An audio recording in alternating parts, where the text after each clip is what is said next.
Here is the Pocket Infinity doing what it would normally do. Now here is the recoil from a mid-range distance. Now as you can see, the gun recoils from the groin until it hits the chest, maybe sometimes the head, but I doubt it, or from the feet to the groin, or until it hits the body, maybe at times. It stays in line, that's my point. It's not all over the place. Each shot doesn't leave the home shot, or in other words, the target. Here are a few more examples of people moving away from the shot while I still maintain the kill spread. Getting fusion rifle kills wasn't that difficult in the 2.0, so why am I showing you this? Because there's now an issue with fusion rifles. Here's the Telesto and the 2.1. And just look at that recoil jump. Now I swear to you that I only moved up a little bit and that was a lot of recoil, right? This has a lot of stability and it went from the ground to the head without me moving the right analog stick down to control its kick.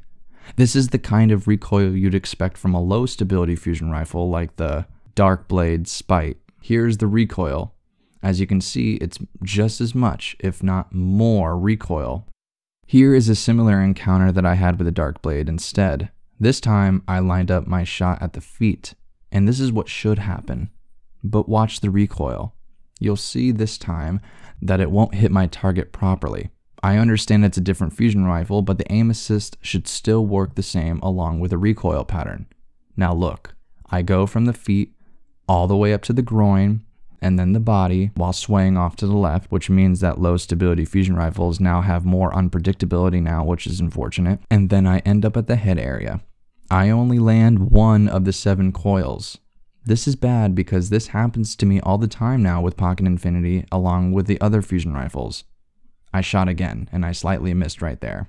Now I'm directly on him with my rifle, aimed directly at him. Just 3 more coils would kill him. But look, it goes up and chooses not to land each shot. I only get 2 out of the 3 that I need. And this was a standard mid to close range encounter that I should have gotten. You might say I suck or I missed and I should have aimed. Well, the recoil pattern isn't any different than the hipfire recoil. That's the hip. And this is the aimed. They are the exact same. They both land right here on the shadow. Now here I'm just pulling the gun down to get accurate shots because I feel like there's some aim assist problems, so you have to pull down in order to get a shot off. This pulling down method didn't always work while hip firing, but only worked sometimes while I was aiming. I noticed that it worked better if people were falling or going to fall, like here in these 2 kills that I just did.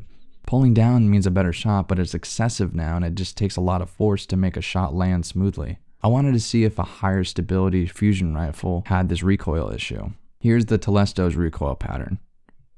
And here's the Dark Blade's recoil. Not much different, right? So what the heck do we do? Well, I started shooting a wall to mess with it, and I found something very interesting. Look, I was shooting and pulled the right stick all the way down, and look at how clumped up those shots are. Look at how together they are. That used to happen naturally with a slight pull down before, but look at how far I have to wedge my aim to make the shot fire in a single area. Look, that's ridiculous. So now I wanted to test the Pocket Infinity's recoil and I compared it to Telesto's. Here's a hipfire recoil from Pocket, and here's Telesto's. That's right, there's absolutely no difference. Pocket's hipfire has equally or more stability than Telesto's aimed pull down shot. This makes absolutely no sense whatsoever. There is broken code here and it needs to be addressed. Now here it is again, take a look. This means that the hipfire and aimed fusion shot has the same recoil pattern. This also means that stability has no effect on fusion rifle's shot pattern or coil spread whatsoever. I wanted to see how bad the recoil got since all recoil patterns are messed up now. And look, the Pocket Infinity never used to recoil this much, aimed or not. This is horrendous. It's the exact same recoil both times. Why? I killed a guy, but wait, what the heck was that? I was going berserk. I went from the freaking ground foot area to the knee, to the groin or whatever, to the head, and then off to the Netherlands or something. Pocket Infinity used to be like steady and swift, not a freaking disaster to control and shooting into space.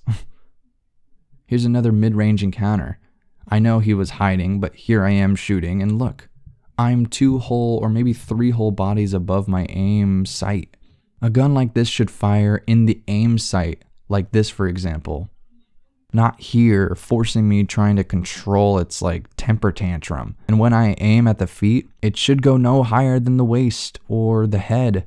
And this is really upsetting because fusion rifles with low stability used to be tameable, but now they're this, when they could be consistent, not spastic, but direct and adjustable. This is bad. This is good. Knees to body while slightly pulling. Not feet to freaking Jupiter while literally trying to aim down to the floor. I hope that you're as upset as I am. This sucks. I main fusions and they got nerfed right under our noses. This latest patch has done more harm than good in other cases, and it's offered no improvement at all. And I hope you like and share this video with other Guardians you may know to spread the word on how fusions got shat on and just really need a readjustment right now. Subscribe if you enjoyed my analysis and the other content I provide on my channel. I hope to hear from you soon in the comments below on whether you think fusions suck or not. Thanks. I was Lyndall, and my name is Dylan. Bye.